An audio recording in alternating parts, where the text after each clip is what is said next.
Ողջույն սիրելիներս, բոլորիդ լավոր եմ մաղթում եւ առաջարկում եմ միասին պատրաստենք կատարյալ նրբահամ բերանում հալչող շատ փափուկ հայկական թռչնիկատ։ Սա թռչնիկաթի ծուլ բաղադրատոմսն է, քանի որ պատրաստելիս գրտնակ չենք օգտագործում։ Չնայած որ պատրաստման համար շատ ժամանակ չի խլում, արդյունքը ստացվում է գերազանց։ Դե ինչ, սկսենք պատրաստել։ Կարագի վրա ավելացնում ենք շաքարավազը և 3 ճաշի գթալ մեղր։ Որպեսզի ստանանք արտահայտիչ մեղրի համով խմորեղեն, մեղրը պետք է լինի որակյալ։ Բաղադրատոմսում օգտագործվող բոլոր բաղադրիչների ճշգրիտ չափաբաժինները, ինչպես միշտ կգտնեք նկարագրությունների բաժնում, որը գրված է տեսանյութի ներքևի հատվածում։ Կաթսայով ջուր ենք դնում գազօջախին և երբ սկսի եռալ, թասը դնում ենք վրան։ Սիրելիներս այնպես ենք անում, որ ջուրը թասի հատակին չկպչի։ 1 լίτր թեյ գթալ սոդայի վրա ավելացնում ենք 1 ճաշի գթալ խնձորի քացախ, մի լավ խառնում ենք, այնուհետև ավելացնում ենք մեղրով զանգվածի վրա։ Սոդան ավելացնելուց հետո զանգվածը անմիջապես փրփրում է և ծավալը մոտ 2 անգամ մեծանում է։ Ավելացնում ենք կաթը և թասը թողնում ենք գոլորշու վրա մոտ 10-15 րոպե, մինչև ստանանք գեղեցիկ կարամելային երանգ։ Խմորեղենի շերտերի գույնը կախված է, թե որքան ենք թողնում գոլորշու վրա, որքան երկար է մնում, այնքան ավելի մուգ երանգ է ստացվում։ Անընդհատ խառնելով ավելացնում ենք 3 հարած ձու և թասը վերցնում ենք գոլորշու վրայից։ Ավելացնում ենք 400-ից 450 գրամ ալյուր, պետք է ստանանք այնպիսի խմոր, որը շատ հեշտ է տարածվում յուղաթղթի վրա։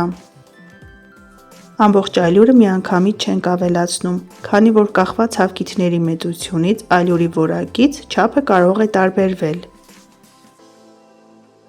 Պարտադիր ալյուրը մաղում ենք, որպեսզի այն հագեցնենք թթվածնով, այդպես շերտերը ստացվում են բարձր և ծակոտկեն։ Սիրելիներս, եթե առաջին անգամ եք միացել հայկական խոհանոց ալիքին, խնդրում եմ բաժանորդագրվեք և սեղմեք զանգակ կոճակը, չմոռանաք նաև հավանել տեսանյութը։ Հայկական խոհանոց ալիքում կգտնեք շատ համեղ և հետաքրքիր բաղադրատոմսեր։ Պետք է ստանանք նման խտություն ունեցող, հեշտ տարածվող խմոր։ Ստացված զանգվածը բաժանում ենք 4 հավասար մասերի, տարածում ենք յուղաթղթի վրա, թխում ենք նախապես 180 ճանտաքացված ջեռոցում, մինչև պատրաստ լինելը։ Թխվում են շատ արագ 5-ից 7 րոպեի ընթացքում, զգույշ եղեք, որպեսզի չայրվեն։ Անպայման վերցրեք որակյալ յուղաթուղթ, որպեսզի շերտերը թղթից չկպչեն։ Այսպես մեկը մյուսի հետևից թխում ենք բոլոր շերտերը։ Եթե դուք էլ ինձ նման գրտնակով աշխատել չեք սիրում, վստահեցնում եմ, որ այս բաղադրատոմսը շատ կհավանեք։ Մինչ շերտերը կսառչեն, պատրաստենք եփովի կրեմը, որ այս խմորեղենը կդարձնի կատարյալ փափուկ։ 600 մլ կաթի վրա ավելացնում ենք շաքարավազը և 4 ճաշի գթալ ալյուր։ 4 գթալ ալյուրի փոխարեն կարելի է վերցնել 2 գթալ օսլա և 2 գթալ ալյուր։ Մի լավ խառնում ենք, որպեսզի գնդիկներ չլինեն, կաթսան դնում ենք ցածր կրակին և անընդհատ խառնելով թողնում ենք խտանա։ Եթե այնուամենայնիվ գնդիկներ են նկատվում, կաթսան նախքան կրակի վրա դնելը զանգվածը մեկ անգամ անցկացրեք մաղով։ Գազօջախից հեռու չենք գնում և անընդհատ խառնում ենք, քանի որ կրեմը շատ հեշտ կարելի է այրել։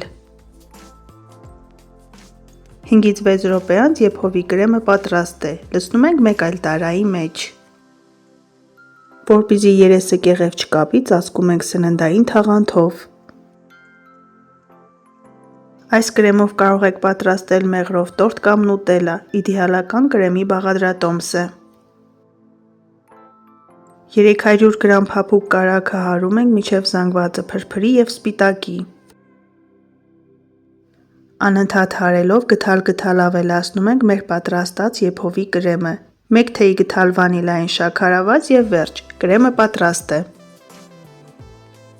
Ինչպես տեսնում եք, թռչնի կաթի շատ հեշտ մատչելի բաղադրատոմս է, ստացվում է անգամ սկսնակների մոտ և խոհարարական բացառիկ հմտություններ պետք չեն։ Հավաքում ենք թխվածքը շերտ-կրեմ-շերտ հերթականությամբ։ 4-րդ շերտի վրա կրեմ չենք քսում, պետք է պատրաստենք ջնարակ։ Շերտերը բավականին փափուկ և ճկուն են, և կրեմը քսելուց հետո դրանք դառնում են բերանում հալչող։ Շատ հրաշալի բաղադրատոմս է, սիրելիներս, պարտադիր փորձեք։ Ստացվում է 30-40 սմ կողմերով բավականին բարձր թխվածք։ Պատրաստելուց հետո խնդրում եմ մեկնաբանությունների բաժնում կիսվեք ձեր կարծիքներով, դա ինձ համար շատ կարևոր է։ Փայլուն ջնարակ պատրաստելու համար վերցնում ենք 2 ճաշի գդալ մուկ կակաո, 100 գրամ շաքարավազ, 50 մլ կաթ և 50 գրամ կարագ։ Եփում ենք մինչև խտանալը, այնուհետև տաք վիճակում ավելացնում ենք վերջին շերտի վրա։ Այս ջնարակը անգամ 3-4-րդ օրը չի կորցնում իր փայլը և փափկությունը։ Թողնում ենք թխվածքը մոտ 1 ժամ հանգստանա, այնուհետև կտրում ենք։ Տեսեք որքան նախորժելի տեսք ունի և ինչքան փափուկ է ստացվել։ Դե ինչ սիրելիներս, այսօր էլ իդեալական թռչնի կաթի նման հրաշալի բաղադրատոմս։ Դուք էլ փորձեք պատրաստել այս տարբերակով, սնվեք առողջ և եղեք օրհնված։ Ցտեսություն, կհանդիպենք հաջորդ տեսանյութերում։